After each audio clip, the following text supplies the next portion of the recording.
بسم اللہ الرحمن الرحیم. میں ہوں سید خالد گدزی اور آپ دیکھ رہے ہیں اسٹیٹ ویوز. میرے ساتھ اسٹوڈیو میں موجود ہیں راجہ عثمان طاہر، سینئر جرنلسٹ ہیں، اور میرے ساتھ فون لائن پہ موجود ہیں راجہ مبشر اعجاز صاحب. مبشر صاحب، آپ سے ہم نے یہ پوچھنا ہے کہ گورنمنٹ کے جو 100 دن پورے ہوئے ہیں اس کے اوپر آپ کی کیا رائے ہے؟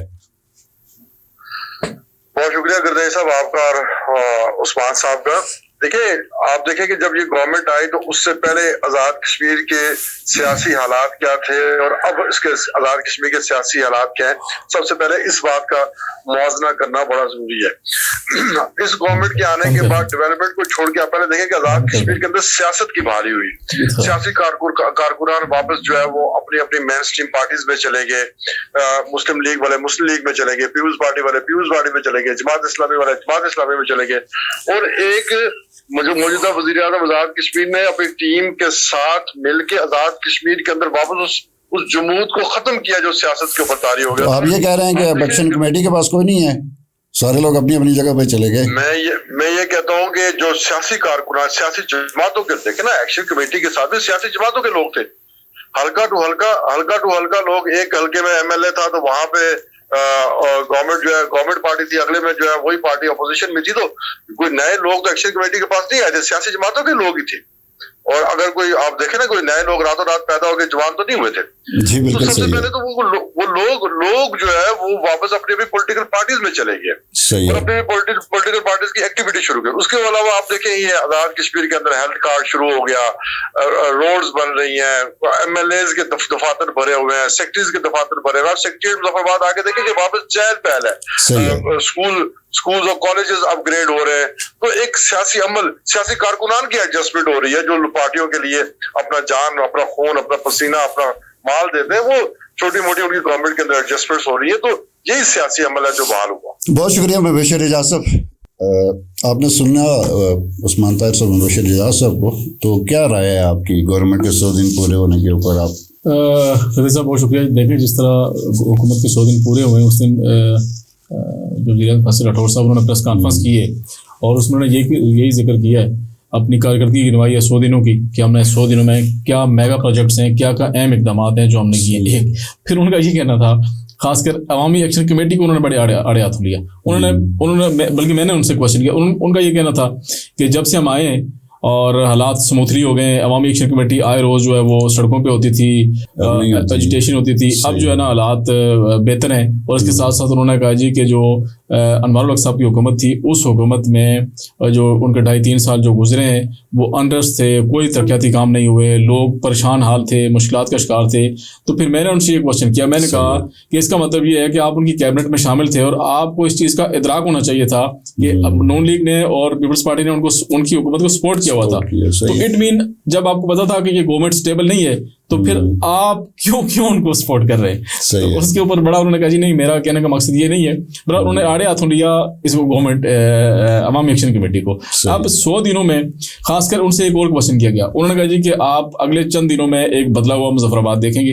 مظفر آباد کے ترقیاتی کام جو ہیں بڑی تیزی سے جاری ہیں. اس کے ساتھ ساتھ تمام حلقوں میں جو ڈیولپمنٹ کے کام ہیں وہ بڑی تیزی سے جاری ہیں. ہم نے وہ آپ سے ایک علیحدہ پوچھنا ہے کہ کورٹ نے بھی ابھی جو ہے نا وہ آرڈر کیا ہے کہ جو ایم ایل ایز ہیں وہ فنڈ استعمال نہیں کر سکے. یہ آزاد کشمیر ہائی کورٹ کا بڑا اہم فیصلہ ہے. اس کے اوپر تب وہ فیصلہ نہیں آیا ہوا تھا جس دن انہوں نے پریس کانفرنس کی تھی، اس کے بعد یہ ہوا ہے. تو اس کے اوپر ان سے ان کا موقف سامنے تو نہیں آ سکا ہے. لیکن ان کا یہ کہنا تھا کہ جو ترقیاتی فنڈز ہیں وہ اپنی جگہوں پہ لگ رہے ہیں، روڈ انفراسٹرکچر بہتر ہوا ہے.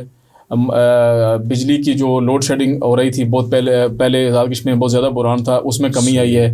اس کے ساتھ ساتھ ان کا یہ کہنا تھا کہ آزاد کشمیر میں لوگوں کو مطلب بے تحاشا مسائل کا سامنا تھا انوار الحق کے دور کی حکومت میں، یا اس سے پہلے جو دور تنویر الیاس صاحب کا تھا یا نیازی صاحب کا تھا، اس دور میں ان کو مشکلات تھیں. اب جب سے ہم نے یہ 100 دنوں میں انہوں نے اپنے سارے کارنامے گنوائے کہ ہم نے یہ کام کیے، یہ کام کیے. ایک سیاسی جمود تھا، اس کو ہم نے توڑا ہے. کشمیر ہاؤس کے دروازے ہم نے لوگوں کو. تو آپ کی ذاتی رائے کیا بن رہی ہے اس کے اوپر 100 دن؟ آپ کیا کہہ رہے ہیں؟ ایک چھوٹا سا انہوں نے بروشر بھی شائع کیا ہوا اپنے 100 دنوں کے حوالے سے، اور اس میں پورے انہوں نے وہ گنوائے ہوئے ہیں کہ ہم نے 100 دنوں میں کیا کیا کارکردگی جو ہے وہ کی ہے. اور آنے والے 100 دنوں کے اوپر بھی کوشچن کیا گیا. ہمارے دوست ہیں دورانی صاحب، انہوں نے کوشچن کیا کہ اب آپ یہ بتائیں 100 دن تو آپ کے ہو گئے، آنے والے 100 دنوں میں آپ کیا کرنا چاہ رہے ہیں، کم از کم یہ بھی بتا دیں. پھر اس کے اوپر انہوں نے کہا کہ ہماری کارکردگی خود بولے گی کہ 100 دنوں میں ہم کیا کر رہے ہیں. آپ مظفرآباد میں انٹر ہوں گے آپ کو پتہ لگے گا آزاد کشمیر کا ایک دارالحکومت ہے جو صفائی ستھرائی کے حوالے سے اس کی چمک اس کی لائٹنگ اس کی سارا انہوں نے ہم نے بڑے پراپر طریقے سے اہتمام کیا ہوا اور کام شروع ہوا ہے.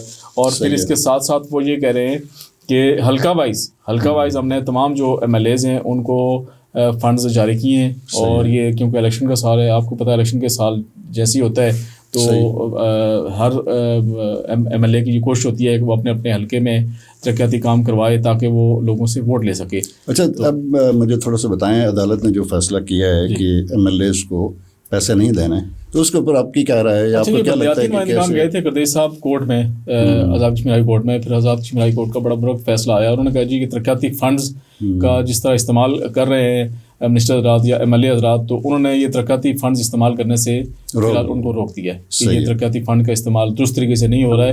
اور یہ ترقیاتی فنڈ اگر اس کا استعمال ہونا چاہیے تو بلدیاتی نمائندوں کے ذریعے ہونا چاہیے. تو آپ کو کیا لگتا ہے کہ جو لوکل گورنمنٹ سے جو ہمارے عوامی نمائندے ہیں جی تو یہ ان کے لیے کوئی نیا راستہ بنا ہے یا آپ کو کیا لگتا ہے کہ وہ اس پہ پورے اتر دیکھیں؟ اب تو یہ ہائی کورٹ کا تفصیلی فیصلہ میں نے پڑھا نہیں ہے. اب تفصیلی فیصلہ آتا ہے کہ اس میں وہ کیا کہہ رہے ہیں اور ہائی کورٹ بلدیاتی نمائندوں کو فنڈ کا اجرا ہوتا ہے نہیں ہوتا ہے کیونکہ ان کا رونا کافی عرصے سے ہے کہ ہمیں ترقیاتی فنڈز نہیں مل رہے ہیں جس کی وجہ سے جو نچلی سطح کے اوپر کام ہو رہے ہیں بنیادی کام ہو رہے ہیں وہ نہیں ہو پا رہے ہیں. تو ایکچوئل گراس روٹ لیول کے اوپر جب کام ہوں گے تبھی آپ کو اس کے اوپر آپ کو شاید یاد ہو سابق پرائم منسٹر چودھری انوار الحق صاحب نے یہ اسٹیٹمنٹ دی تھی کہ اگر ہم فنڈ ان کو دیں گے تو ہم کیا ریڑیاں لگائیں گے. تو یہ کیا مطلب صورتحال ہے؟ ڈیفینیٹلی ان کی اپنی جگہ پہ ان کی سوچ ہو سکتی ہے لیکن یہ کام دیکھیں یہ گردیش صاحب پہلے سوچنا چاہیے تھے کہ جب آپ ایک بنیادی ڈھانچہ بنا رہے ہیں گراس روٹ لیول سے لوگوں کو اٹھا رہے ہیں تحصیل سطح کے اوپر یونین کونسل کی سطح لیکن وہ بھی الیکشن بھی تو آپ کو یاد ہے کہ وہ کورٹ کے ڈیسیژن کی وجہ سے ہوا تھا. ذرا کریڈٹ تنویر صاحب کہتے ہیں ورنہ آزاد کشمیر کے حکمران سیاستدان اشرفیہ یہ تو چاہ نہیں رہے تھے کہ بلدیاتی انتخابات ہوں کیونکہ ان کے ہاتھوں سے سارا کچھ نکلتا ہوا نظر آ رہا تھا ان کو. تمام فنڈز دیکھیں ایک فنڈ کا استعمال ایک بلدیاتی نمائندوں کے ذریعے ہوگا تو جو اس علاقے کا جو MLA ہوگا جو منسٹر ہوگا تو اس کے پاس تو کچھ بھی نہیں بچے گا نا. تو پھر ان کی پلے بھی یہی تھی کہ یہ اگر ان کے ذریعے فنڈ کا استعمال کیا گیا تو پھر ہم تو فارغ ہو جائیں گے. اچھا تو صدارتی انتخاب جو ہے نا وہ بھی ابھی پھنسا ہوا ہے جی. تو اس کے اوپر آپ کی کیا رائے ہے؟ کیا صدارتی انتخابات ایک معمہ بنتا جا رہا ہے اور اب دیکھیں بڑی حیرت ناک بات یہ ہے کہ اس دن الیکشن کمیشن کی جو پریس ریلیز سامنے آئی ہے وہ آپ نے دیکھی ہوگی. الیکشن کمیشن کا یہ موقف ہے کہ جس دن نوٹیفیکیشن جاری ہوگا کہ یہ صدر کا عہدہ خالی ہے مطلب اب 30 دن تو پورے ہو گئے ہیں یعنی بیرسٹر سلطان محمود صاحب کی وفات کو 30 دن پورے ہو چکے ہیں بلکہ اس سے زیادہ ہو گئے. تو اب کہا یہ جا رہا تھا کہ ایک آئینی عہدہ خالی ہو جائے تو اس کے لیے جو مدت ہوتی ہے وہ 30 دن تک آپ نے شیڈیول دینا ہوتا ہے اور انتخابات کروانے ہوتے ہیں اگلے نئے صدر کے انتخاب کے لیے. اس پریس ریلیز میں یہ بات تو واضح ہوگی کہ جس دن ہمیں حکومت آزاد کشمیر نوٹیفیکیشن کر کے کہے گی کہ یہ عہدہ خالی ہے جس دن نوٹیفیکیشن ہوگا اس ڈیٹ سے لے کے آگے 30 دن آپ کاؤنٹ کر سکتے ہیں. میں یہ سمجھتا ہوں کہ ڈیلیڈ ٹیکٹس استعمال کیا جا رہا ہے حالانکہ اس سے پہلے نوٹیفیکیشن ہو گیا نوٹیفیکیشن میرے خیال سے بھی نوٹیفائی ہوئے ہیں بیرسٹر سلطان محمود سے ابھی تک کور میں بھی ابھی تک اللہ ان کو جنت الفردوس میں جگہ دے لیکن وہ ابھی تک صدر ہیں تو ڈی نوٹیفائی میرے خیال سے ابھی تک نہیں ہوئے ہیں. اور اس کے ساتھ ساتھ ایک اور جو سب سے بڑی بحث جو چل رہی ہے وہ یہ چل رہی ہے کہ کیا نیا صدر جو جس کا انتخاب ہوگا وہ 4 مہینے کے لیے ہوگا 5 سال کے لیے ہوگا. آئین تو یہ کہہ رہا ہے کہ وہ 5 سال کے لیے ہوگا لیکن اب جو سب سے بڑا مسئلہ جہاں کے پھنسا ہوا وہ یہ ہے کہ آنے والے اب 4 مہینے رہ گئے ہیں انتخابات میں. اب نئی گورنمنٹ کس کی آتی ہے اب وہ اپنا صدر لانا چاہ رہی ہوگی اب اس کی کوشش ہوگی کہ جب ہم آئیں تو وزیر اعظم ہمارا اپنا ہو صدر بھی ہمارا اپنا ہو تاکہ ہم کھل کے کھیل سکیں کھل کے کام کر سکیں. اب اس وجہ سے معاملہ سٹک ہوا ہے. پیپلز پارٹی والے بھی اتنی دلچسپی اس میں نہیں لے رہے ہیں نون لیگ والے تو بالکل ہی نہیں لے رہے ہیں. ان کو جس طرح پہلے 2 صدور کے ساتھ انہوں نے کام کیا ہے ان کا تجربہ کو اچھا نہیں رہا ہے تو اب وہ یہی چاہ رہے ہیں کہ اگر خزانہ خواستہ آنے والے دنوں میں ہماری گورنمنٹ بنتی ہے یا کولیشن گورنمنٹ کوئی کچھ بھی بنتی ہے تو ایک نیا صدر اپنی مرضی کام لے کے آئیں جس کے ساتھ ہم کمفرٹیبل ہوں اور اچھے طریقے سے ہم کام کر سکیں. تو اب یہ ایک نئی بحث چھڑی ہوئی ہے اس کے اوپر ابھی تک خاموشی ہے. الیکشن کمیشن کا کل بھی دوسری طرف جو ہے نا کچھ وکلا ذوالقرنین نقوی اور جی ایک دو دوست اور جو ہے نا وہ کورٹ میں گئے ہوئے ہیں کہ یہ کانسٹیٹیوشن کی جو خلاف ورزی ہو رہی ہے صدر کا انتخاب نہ کرا کر تو وہ بھی تو چل رہا ہے.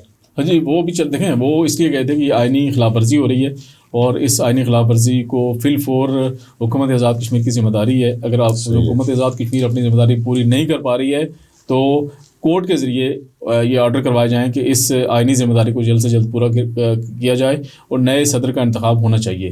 اب اس کے اوپر کورٹ آگے کیا کہتا ہے یہ تو آنے والے دنوں میں پتہ لگ جائے گا کہ کورٹ کا فیصلہ کیا آتا ہے. اور بظاہر تو لگ یہ رہا کہ آئین کی کھلم کھلا وائلیشن ہے. ابھی تک نہ حکومت کی جانب سے نوٹیفیکیشن کیا گیا ہے نہ الیکشن کمیشن نے اس کا شیڈیول جاری کیا گیا ہے. میں وہی آپ کو بتا رہا ہوں کہ دونوں جماعتوں کی طرف سے سرد کا مظاہرہ کیا جا رہا ہے کہ چلو جی ابھی دیکھتے ہیں لیٹ سی, مطلب دیکھو اور انتظار کرو کہ پالیسی کے اوپر عمل پیرا ہے. اچھا, آپ یہ کہ چونکہ پروگرام میں ایک میں یہ بات چلی تھی کہ چودھری انوار الحق صاحب نے کہا ہے کہ مجھے جان کا خطرہ, اور پھر انہوں نے کوئی گارڈز بھی لیے جی, تو ان کا جو یہ والا معاملہ بھی چل رہا ہے یا جان کا خطرہ ٹل گیا ہے یا کیا معاملہ چل رہا ہے ان کا؟ ہاں یہ بڑی انہوں نے ایک جگہ پہ ذکر کیا تھا کہ مجھے شدید خطرہ ہے. اب ہمیں تو نہیں پتا ہے کس سے خطرہ ہے ان کو, جان کا کہاں سے خطرہ ہو سکتا ہے. دیکھیں عوام کے اگر وہ نمائندے ہیں, عوام کے وزیر اعظم ہیں, تو پھر جان کا خطرہ کس سے ہو سکتا ہے, اس کی بھی تفصیل آنی چاہیے. تو میرے خیال سے انہوں نے ریکویسٹ تو کی. آزاد کشمیر کا کوئی ایسا سیاستدان یا کوئی سابق وزیر اعظم ایسا ہے جس کو اس جان کا خطرہ خطرہ سے میرے خیال سے ایسی کوئی صورتحال نہیں ہے. آزاد کشمیر کے جتنے سیاستدان ہیں وہ تو عوام میں اس طرح تھے کہ گلے ملے ہوتے تھے, اور ابھی تک جتنے سابق صدور ہیں وزیر اعظم ہیں کسی نے ابھی تک اظہار نہیں کیا کہ ہمیں آزاد کشمیر کے کسی شہری سے یا کسی بندے سے جان کا خطرہ ہو سکتا ہے.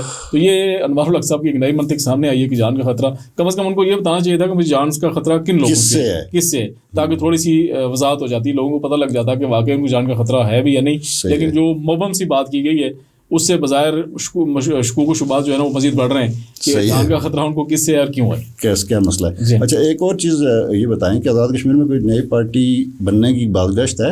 بالکل یہ کنفرم ہے قاضی صاحب کہ یہ بازگشت جو ہے اس کے پیچھے کون ہے؟ اس کے پیچھے یہی لوگ ہیں جو ابھی تک ہوا میں, جن کے ابھی تک کہیں کسی پارٹی میں نہیں گئے, کسی ایڈجسٹمنٹ کہیں پہ ابھی نہیں ہو سکی ہے.